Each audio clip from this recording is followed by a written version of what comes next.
Hi everyone, it's me, Ace again, back at you with yet another video, and this will be my review on God of War, the 2018 version, not the original.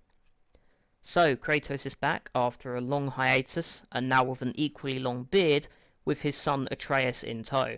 Having taken his revenge against the Greek gods, and now having subsequently run out of gods to kill, he decided to go into another mythology, Norse this time, and start killing more gods again. While I do prefer the Greek mythology over Norse, the game's story is just sublime. The story centres around Kratos and Atreus going to scatter the ashes of Fae, but of course this being God of War, things go downhill rapidly. You start the story with Kratos taking Atreus out to hunt for food, and when that goes wrong, it sets the tone for the rest of the game. From here on out, everything is generic, but still done really well. Every God of War game has a reputation where you can tell when something is about to go wrong, like when the Germans start goose-stepping towards Poland. That said, because you won't know exactly what will happen, it makes it very exciting. The journey of Kratos and Atreus takes you around Scandinavia in the realm of Midgard. After defending your home from the stranger, you work your way around, killing all and sundry that gets in your way, and encounter some interesting allies to help you. I found it really funny running around with a talking severed head next to me. With all the enemies you face, it's nice to see more friendly faces along the way aside from Freya. Somewhat unexpected for a God of War game. There are two blacksmiths who provide some comedy into the game. Now, I have to repeat that. Comedy. Comedy in a God of War game. Why?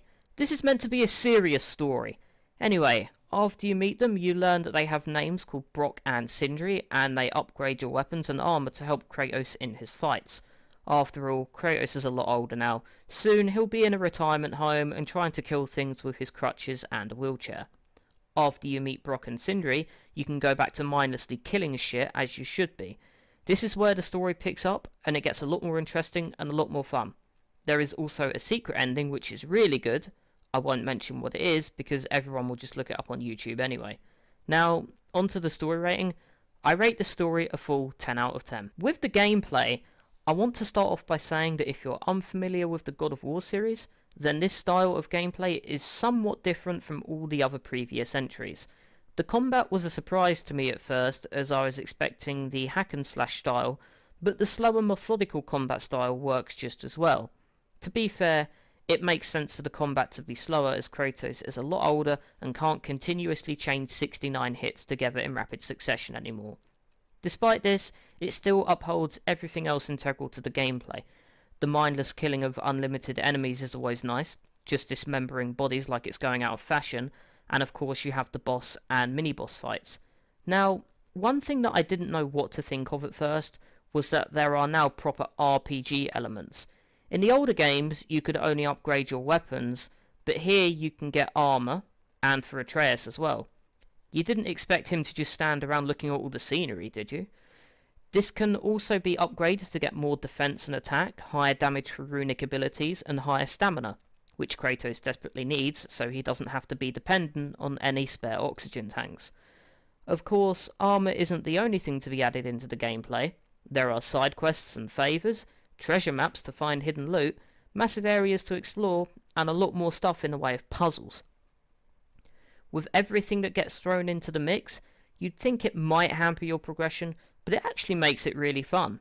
I enjoyed everything new that was added. Granted, I won't mention everything new because of spoilers, and everyone will just fuck off somewhere else and find out what it is. But there is a lot to go through, and I don't want to completely waste your time. The only one downside for me about the gameplay is the lack of weapons. While what you get is great and fun to use, I do miss a lot of the older weapons from prior games. If you've seen my God of War 3 Remastered review, then you'll know that my absolute favourite weapon was the Nemesis Whip. That thing was so much fun. Rest in peace, Nemesis Whip. You won't be forgotten. Gameplay, I give this a solid 9 out of 10. Now, with the price, I feel comfortable saying it's worth at least £15. It's been out for a while, but I personally think it holds on to some of its value really well.